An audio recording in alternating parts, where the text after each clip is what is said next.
안녕하세요. 저는 일 잘하는 사람은 단순하게 합니다의 저자 박소연입니다. 직장인의 삶에 대해서 관심이 많고요. 강연을 하고 또 글을 쓰는 일을 하고 있습니다.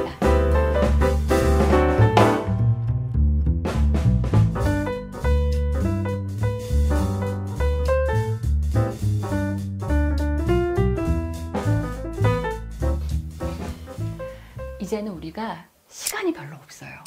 무슨 말이냐면 예전에는 직원들한테 고민해봐 이렇게 얘기하고 고생해서 3, 4일 고민해 오면은 이게 아니라니까 이러고서 다시 고쳐오고 이런 게 있었는데 이제는 주 52시간이잖아요. 그래서 이렇게 시행착오를 할 시간이 없어요. 그래서 상사 같은 경우에는 정확하게 내가 원하는 걸 말해줘야 그래야지 이 직원들도 뭐 이상하게 해오지 않고 정확하게 자기가 원하는 걸 해오는 거죠. 그리고 두 번째는 정확하게 지시를 해야 되는 이유가 자기가 생각하는 단어와 그 받아들이는 사람들이 생각하는 단어가 다르기 때문이에요. 예를 들면 상사가 단순하게 정리해와 라고 말했어요. 그럼 사원이 정말 단순하게 포스트잇에 숫자로 써서 이렇게 드렸단 말이에요. 그러면은 누가 틀린 거예요?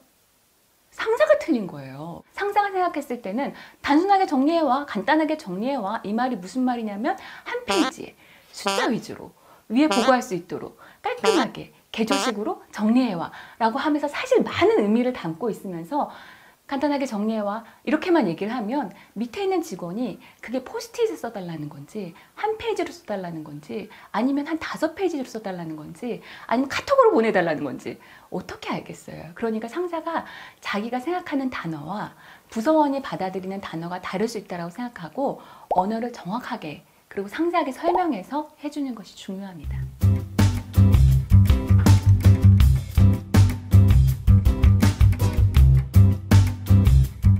나도 모르는데 시키는 경우예요. 저는 이게 진짜 비겁한 경우라고 생각해요. 리더, 중간 매니저분들이 잘 하시는 실수인데 이제 경영진한테 불려가요. 본부장님한테 불려가서 아니 이번에 광고 우리는 왜 이렇게 트렌드하지 못한 거야. 감각적인 광고 이런 걸로 좀 바꾸면 안 돼? 하면서 혼나고 나와요. 그러면은 그럼 어떤 감각적인 광고를 얘기하시는 건지 혹시 좀 최근에 좀 보신 거 있으세요? 라고 얘기를 하고 와야 되잖아요. 근데 거기서 이제 얼어가지고 말을 못하고 나오시는 거예요. 그래서 그냥 그 메모지에 뭐라고 써있냐면 감각적인 광고 이렇게 써서 이제 오시는 거예요. 근데 세상에 감각적인 광고가 뭘 말하는 건지 알 수가 없잖아요. 그러니까 본인도 모르니까 부서 직원한테 가서 이제 불러서 얘기해요. 김 과장, 우리 부사장님께서 감각적인 광고를 바꾸라고 하셨어. 무슨 말인지 알지? 이렇게 해서 시키면은 당연히 모르죠. 그러면은 업무가 또 쓸데없이 늘어나고 결국 뭐 며칠 밤새서 가져가 왔자 부사장님한테 가져가면 아니 내가 바로 이런 걸 하지 말라고 했잖아. 이게 무슨 감각적인 광고야. 이렇게 된단 말이에요. 그래서 아주 나쁜 경우라고 생각합니다.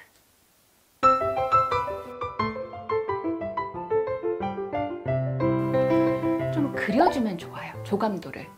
어떤 거냐면 이제 해로 들어온 사람들일수록 우리가 당연하다고 생각하는 게 당연하지 않다고 말씀을 드렸잖아요. 그래서 조감도를 그린다고 하면 뭐 이런 식이에요. 이제 한 페이지 그게 냅킨이어도 상관없어요. 냅킨이어도 좋고 A4지여도 상관없고 그래서 그려야 된다고 하면 자 이렇게 쓰면 돼. 제목은 좀 이렇게 쓰고 그 다음에 서론은 이렇게 써서 요약 박스를 좀 넣고 그 다음에 논리는 이렇게 3개로 그룹핑으로 하면 쓰면 돼. 그 다음에 이거는 한 2페이지, 요거는 한 3페이지 이런 식으로 쓰면 될 거야 라고 좀 조감도를 친절하게 그려줄수록 이 부서 직원, 그러니까 후배 직원이 엉뚱한 걸 해서 가져올 시간이 그런 시행착오가 적어지게 돼요. 그러면 이제 많은 분들이 생각하기를 내가 언제까지 그렇게 애기 다루듯이 그렇게 다 그려줘야 되냐라고 그렇게 생각하실 수 있단 말이에요. 그럼 어떡할 거예요? 그 밑에 직원하고 자기하고 지금 연대 책임으로 팀장이나 부장님이 일을 시킨 경우가 대부분이잖아요. 얘가 엉망으로 해오면 그 연대 책임은 내가 메꿔야 된단 말이에요. 그러니까 그런 걸 생각하셔라도 한 5분, 10분 좀 생각해서 본인은 쉽게 그리는데 얘는 어디서부터 뭘 해야 될지 보도자료요? 막 이렇게 된단 말이에요. 그러니까 아예 감이 없는 애들을 생각을 해서 가능한 좀 손으로 그려주시는 게 좋고요. 아까 제가 좀 모호하게 설명하면 할수록 오류가 늘어난다고 말씀드렸잖아요. 그래서 우리 팀장님은 당한 것보다 사례가 많은 걸 좋아하셔 이런 식으로 좀 얘기하는 것보다는 예를 들면은 이제 꼭지는 3개로 쓰고 거기에 딱 맞는 사례 하나씩 이렇게 넣어줘 라고 좀 구체적으로 얘기를 해주시면은 밑에 직원들이 그 안에서 움직일 그 유두리가 많기 때문에 훨씬 더 잘해와요. 그리고 더 일도 재밌게 할 수 있고. 그래서 그게 좀 좋은 방식인 것 같습니다.